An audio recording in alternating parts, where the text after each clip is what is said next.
സുവിശേഷം വിശുദ്ധ മത്തായി എഴുതിയ സുവിശേഷത്തിൽ നിന്ന് 6-ാം അധ്യായം 1 മുതൽ 6 വരെയും 16 മുതൽ 18 വരെയുമുള്ള വാക്യങ്ങൾ.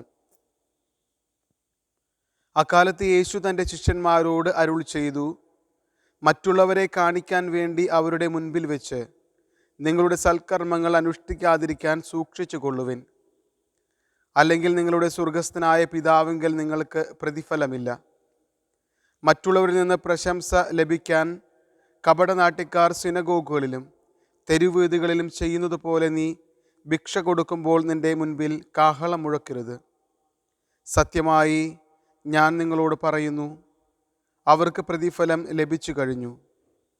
നീ ധർമ്മദാനം ചെയ്യുമ്പോൾ അത് രഹസ്യമായിരിക്കേണ്ടതിന് നിന്റെ വലത്തു കൈ ചെയ്യുന്നത് ഇടത് കൈ അറിയാതിരിക്കട്ടെ.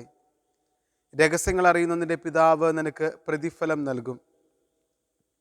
നിങ്ങൾ പ്രാർത്ഥിക്കുമ്പോൾ കപടനാട്യക്കാരെ പോലെ ആകരുത്. അവർ മറ്റുള്ളവരെ കാണിക്കാൻ വേണ്ടി സിനഗോഗുകളിലും തെരുവീഥികളിലെ കോണുകളിലും നിന്ന് പ്രാർത്ഥിക്കാനാണ് ഇഷ്ടപ്പെടുന്നത്. സത്യമായി ഞാൻ നിങ്ങളോട് പറയുന്നു, അവർക്ക് പ്രതിഫലം ലഭിച്ചു കഴിഞ്ഞു. എന്നാൽ നീ പ്രാർത്ഥിക്കുമ്പോൾ നിന്റെ മുറിയിൽ കടന്ന് കതകടച്ച് രഹസ്യമായി നിന്റെ പിതാവിനോട് പ്രാർത്ഥിക്കുക. രഹസ്യങ്ങൾ അറിയുന്ന പിതാവ് നിനക്ക് പ്രതിഫലം നൽകും. നിങ്ങൾ ഉപവസിക്കുമ്പോൾ കപടനാട്യക്കാരെ പോലെ വിഷാദം ഭാവിക്കരുത്. തങ്ങൾ ഉപവസിക്കുന്നുവെന്ന് അന്യരെ കാണിക്കാൻ വേണ്ടി അവർ മുഖം വികൃതമാക്കുന്നു.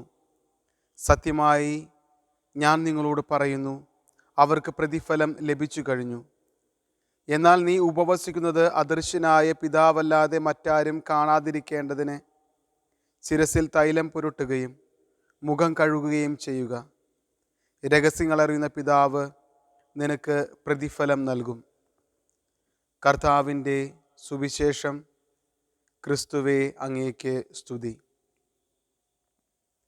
ഇന്നത്തെ സുവിശേഷത്തിൽ യേശുനാഥൻ പറയുന്ന കാര്യങ്ങൾ ഒരുപക്ഷെ ഈ സമൂഹത്തിലെ ജനങ്ങൾക്ക് ഇഷ്ടപ്പെടാത്ത കാര്യങ്ങളാണ്.